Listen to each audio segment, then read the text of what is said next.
आज हम लोग निज़ामुद्दीन राइन साहब के साथ हैं। निज़ामुद्दीन राइन साहब का तारुफ़ ये है कि ये ऑल इंडिया जमात राइन के सदर हैं और सियासी तौर पे तो माशाल्लाह बहुत मकबूल हैं, लेकिन अल्हम्दुलिल्लाह इनका जो राइन जमात से जो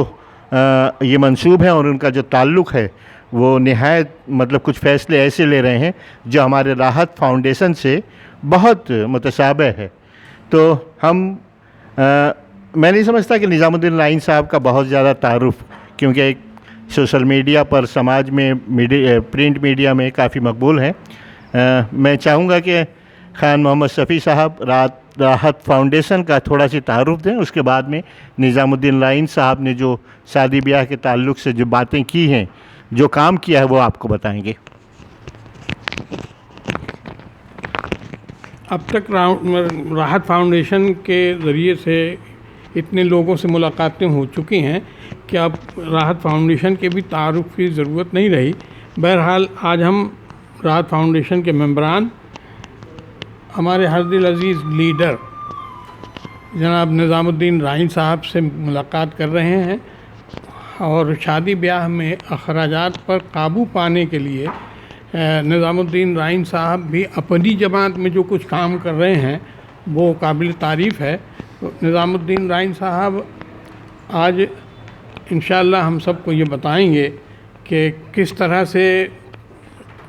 बेजा अखराजात पर काबू पाया जाए और जो अखराजात लोग बढ़ाते चले जा रहे हैं, मालदार हजरात जो ज़्यादा से ज़्यादा खर्च कर रहे हैं, उसके क्या नुकसानात हो रहे हैं हमारे समाज को, हमारे माशरे को, उन तमाम बातों पर रोशनी डालेंगे निज़ामुद्दीन राइन साहब।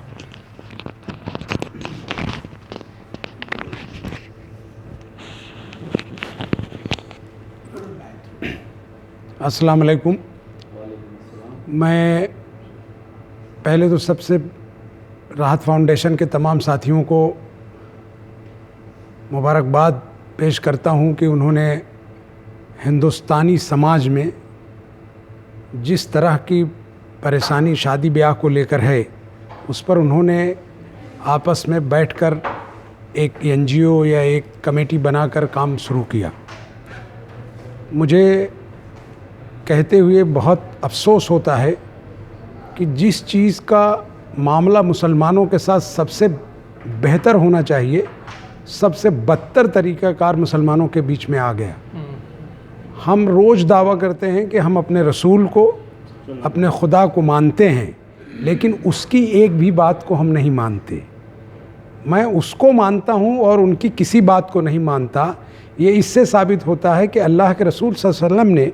अपनी बेटी का निकाह कैसे किया और उसे सुन्नत में कैसे तब्दील हुआ और क़यामत के आखिरी दिनों तक कैसे रहना है, उसको हम पढ़ते तो हैं, देखते भी हैं, उस पर बहस भी करते हैं, अपने उलमा से भी सुनते हैं, दीनी मदारिस में, खानकाहों में, तमाम जगहों पे देखते हैं, लेकिन उस पर अमल हम नहीं करते। और अफसोस इस बात का है कि इस मुल्क के मुसलमानों की कई ऐसी जमात है जहाँ खुले तौर पर नुमाइश तो हो ही रही है, जहाँ नाच गाने का एक कंसेप्ट भी शुरू हो गया है। पिछले दिनों मैं मुल्क के एक मशहूर घराने की शादी में गया था। मैंने देखा कि उन घरानों की बहुएं जिनके सर से दुपट्टा कभी नीचे नहीं होना चाहिए था, वो कोरियोग्राफर के साथ मिलकर 15 दिन पहले घर की शादी की तैयारियों में डांस का पूरा कंसेप्ट तैयार किया। मैंने उनकी जमात के तमाम सरबराहों से कहा कि अगर आपके अपनी बेटियों की असमत ऐसे ही लुटानी है तो फिर ये शादी ब्याह और ये समाज और ये जोड़ने का क्या इशू है। दोस्तों, मुसलमान होने के नाते या इस मुल्क का शहरी होने के नाते हमारी सबकी जवाबदारी है कि जो खुशियाँ हमें एक दूसरे को देना चाहिए, हम एक दूसरे की खुशियों को बर्बाद कर रहे हैं। हम आपको ले चलते हैं उत्तर प्रदेश के एक ज़िला जो गाजीपुर के नाम से बहुत मशहूर है। गाजीपुर में एक जगह है उसियाँ, वहाँ ज़मींदारों का गांव है और वहाँ के ज़मींदार मुल्क के 2 शहरों में, एक मुंबई और दूसरा जो है कलकत्ता में, बड़े पैमाने पे उनका कारोबार है और रहते हैं। और उनमें से मेरे एक दोस्त, आप सब लोग उनका नाम जानते होंगे, हारून रशीद अली, जो कभी ब्लिट्ज़ के एडिटर हुआ करते थे, बाद में वो इनकलाब के एडिटर रहे और अल्लाह ने उन्हें बड़ी जल्दी उठा लिया। लेकिन उन्होंने मुझे तारुफ़ कराया अपने उसियाँ के लोगों से कि वो उसियाँ जो कभी अपने लोगों के लिए इसलिए जाना जाता था कि जमींदारों का गांव था और कोई जमींदार ऐसा नहीं था जिसके पास 100 एकड़ से 500 एकड़ ज़मीनें ना रही हों। लेकिन सिर्फ लड़कियों की शादी ब्याह करने में वो गांव इस तरह बर्बाद हो गया कि ज़मींदार नाम रह गया और ज़मींदारी ख़त्म हो गई, और हिंदुस्तान की जितनी इकोनॉमी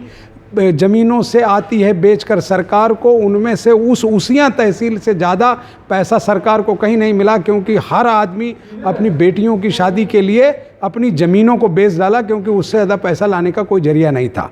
तो जब आखिरी वक्त आ गया, यानी ये 10 साल पहले की बात कर रहा हूँ, ऋषि साहब को जाए के 7-8 साल हुआ, 10 साल पहले जब उनके लोगों ने इस बात का एहसास किया कि हम बच्चियों की शादी में इसे बर्बाद कर रहे हैं, तब उनके यहाँ ये एक रिश्ता तय हुआ कि हम अपनी बेटी की शादी में कोई खाना नहीं करेंगे। 21 जोड़ा कपड़ा कन्फर्म लड़की वाले अपनी बेटी को देंगे, बाकी का वो शरबत या जो इस्लामी सिस्टम है उसमें निकाह करके हम उस बच्ची को विदा कर देंगे। उसके बाद जाने के बाद आप वलीमे का कार्यक्रम करें, जो शरीयतन है, क्योंकि इस्लाम में 2 खाने के अलावा कोई तीसरा खाना दिया नहीं गया। एक खाना वो कि आप शादी करें, बीवी के साथ रहें और दूसरे दिन उस खुशी में आप वलीमा करें, ये एक शरीयतन है, और वलीमा लड़का वाला ही करेगा। दूसरा खाना आपके यहाँ अकीके का, जब बच्चा 7 दिन 10 दिन महीना 2 महीना, इसके अलावा इस्लाम ने किसी भी खाने को जायज़ करार नहीं दिया है। बाकी हम मेहमानों से मिलते हैं, जुलते हैं, बातें करते हैं और मेहमान नवाजी करते हैं, वो तो हमारा एक दायरा है और शरीयत का भी इशू है। लेकिन गेट टुगेदर के नाम पर हम, जैसे भी मैंने आपसे कहा कि लोग डांस कराते हैं, और हम मुसलमानों में जो एक सबसे बुरी रवाज जो मैं कहता हूँ रीति बन गई, ये इंगेजमेंट का जो रिश्ता शुरू हो रहा है, इंगेजमेंट का कहीं इस्लामिक किसी इशूज़ में कंसेप्ट नहीं है। आप किसी भी को देखेंगे तो आपके यहाँ नहीं है। हमारे यहाँ राइन समाज में भी ये आ गया, हालांकि हमारे राइन समाज में बड़ी सख्ती थी, और अभी जब से मैंने पिछले 4 महीना पहले मैं जमीयतुर राइन का एडहॉक सदर बना, मैंने सबसे पहला काम कोशिश यही किया है कि भाई हम एक लिमिट रखेंगे हम अपने शादी ब्याह में। अगर हमें 100 आदमी को रखना है तो 100 आदमी का ही वलीमा भी रखेंगे। आपको अल्लाह ने अगर ज़्यादा पैसा दिया है और आप 50 लाख खर्च करना चाहते हैं, तो आप अपने 50 लाख का 1/3 राइन बिरादरी के डेवलपमेंट, बच्चियों की शादी, उनकी एजुकेशन के लिए आप दे दीजिए। फिर हम आपको परमिशन दे देंगे कि आप जो है उतना पैसा खर्च कर लीजिए, वरना जो आपके लिए दायरे कार फिक्स होगा उसी के अंदर आपको निकाह और शादी करना है। तो ये सबसे इम्पॉर्टेंट इशू ये है कि जो चीज़ इस्लाम में सबसे आसान था, हम मुसलमानों ने उसको सबसे मुश्किल बना दिया, और उसका सबसे जो गलत इफ़ेक्ट पड़ा, जो मैं आज मुझे कहते हुए शर्म आ रही है, हम जिस राज्य में बैठे हैं, पिछले दिनों एक सर्वे रिपोर्ट आई है, 40 मुस्लिम लड़कियों ने नॉन मुस्लिम लड़कों से शादी किया है।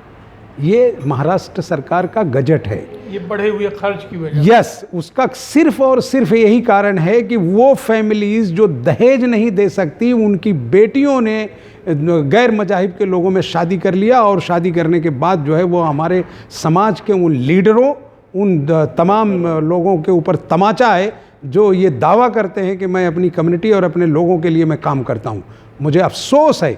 कि अगर ये शरीयत का इशू होता और वो इस तरह की कोई काम करते तो शायद बात होती। मैंने अपनी बात में शुरू में यही कहा कि हम अपने रसूल को मानते हैं, उसके लिए लड़ने को कहीं भी तैयार हैं। हम अपने अल्लाह को मानते हैं, उसके लिए लड़ने को तैयार हैं, लेकिन अल्लाह की नहीं मानते, अपने रसूल की नहीं मानते। तो ये इससे बड़ी मिसाल क्या होगी कि आपकी बर्बादी का वो जो दायरा है वो यहाँ से शुरू होता है कि जो बेटियाँ कल तक गैर महरम के लिए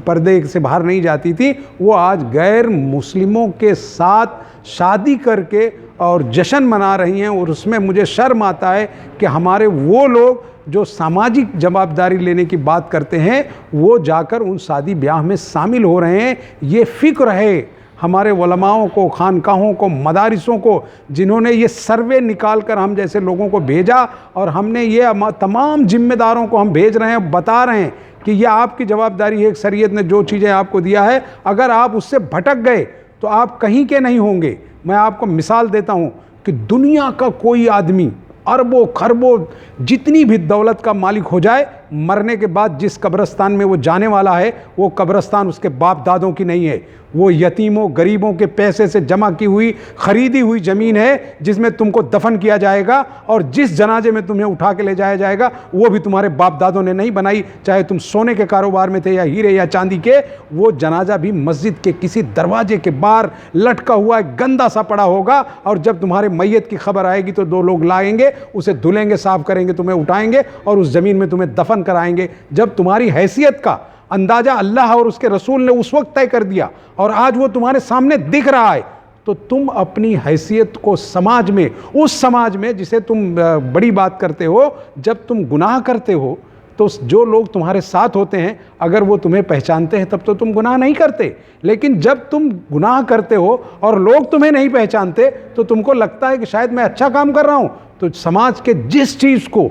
करने की बेहतरीन जवाबदारी शादी थी उसको तुमने तमाशा बनाया, और उस तुम्हारी वजह से और तुम्हारी देखी देखा तुम्हारे रिश्तेदारों ने तुम्हारे कंपटीशन में अपनी ज़मीनों को बेचा, अपनी बेटियों को दांव पर लगाया और उसके बाद समाज में वो निकाह करने आए। इसलिए ज़रूरत है आपको कि आप ये गलती खुद के लिए नहीं कर रहे हैं। अगर आप नुमाइश करते हैं तो आप अपनी बर्बादी नहीं लिख रहे हैं, आप अपने सैकड़ों रिश्तेदारों की बर्बादी को लिख रहे हैं, और वो रिश्तेदार जो लाचार और बेबस है, जो तुम्हारी ज़कात का हकदार है, वो बेचारा किसी ना किसी मारवाड़ी के घर, किसी ना किसी ब्याज लैंडलॉर्ड के घर जाकर अपनी बेटी के रिश्ते के लिए कर्ज उठाता है, और उस कर्ज के बाद जो लोगों के लिए वो खाना तैयार कराता है, खाने वाले लोग कभी ये नहीं कहते कि कितनी मजबूरी, कितनी तकलीफ़ में इसने किया होगा। अगर उस खाने में थोड़ा सा नुक्स हुआ तो अरे साहब मैं तो गया था, खाना उसका ठीक नहीं लगा मुझे। तुमने सोचा कि उस बेटी के लिए उसने कितनी तकलीफ़ें उठाई, किस मुसीबत से, किस मुश्किल से उस पैसे को लाकर उसने अपनी इज्जत बचाने के लिए, क्योंकि आपके रिश्तेदारों में ये बात नहीं जाए कि हमारे एक रिश्तेदार ने तो शादी किया, उसने इतने पैसे खर्च किए, गाड़ियाँ दिया, मोटर दिया। और अभी तो मैंने देखा कि कई शहरों में एक नया रस्म शुरू हो गया है कि हेलीकॉप्टर से दूल्हे को उतार रहे हैं। अरे तेरे बाप दादा ने कभी हेलीकॉप्टर में देखा है? अभी कंसेप्ट आ रहा है कि पानी के अंदर जो शिप आएगी पनडुब्बी, उसमें शादी करेंगे। हम ये बताने के लिए कोशिश करेंगे कि भाई उस समाज का आदमी, कपड़ों के लिहाज से, मैंने अभी एक कम्युनिटी का मैं नाम नहीं लेता, उनके यहाँ शादी के कंसेप्ट के ड्रेसेस आए हैं कि ये शादी में हमारे घर शादी थी, हमने पहन लिया, और यही अब अगर किसी अपने दूसरे साथी के यहाँ शादी है तो वो ड्रेस नहीं पहना जाएगा, दूसरा परचेज़ किया जाएगा। अरे उन ड्रेसेस को अगर सेकंड हैंड जब बेचने जाओगे तो 5% उसका रिटर्न नहीं आने वाला है। इससे बेहतर यह है कि भाई इस्लाम की तरफ लौटो, अपनी नबी की सुन्नतों को मानो, समाज में अपना रुतबा बढ़ाने के लिए अपने पैसे माल दौलत से लोगों की मदद करो और इस बुराई को अपने बीच से ख़त्म करो। शुक्रिया, खुदा हाफिज़। मोहम्मद नकी साहब। हम जनाब नारायण साहब का बहुत बहुत शुक्रगुजार हैं कि उन्होंने अपना कीमती समय वक्त निकाला और हमको दिया। हम शाह शकलैन अकेडमी की तरफ से अब्दुर्रहमान साहब का और तारिक कुरैशी साहब के भी बहुत बहुत शुक्रगुजार हैं। शुक्रिया। माशाल्लाह, बहुत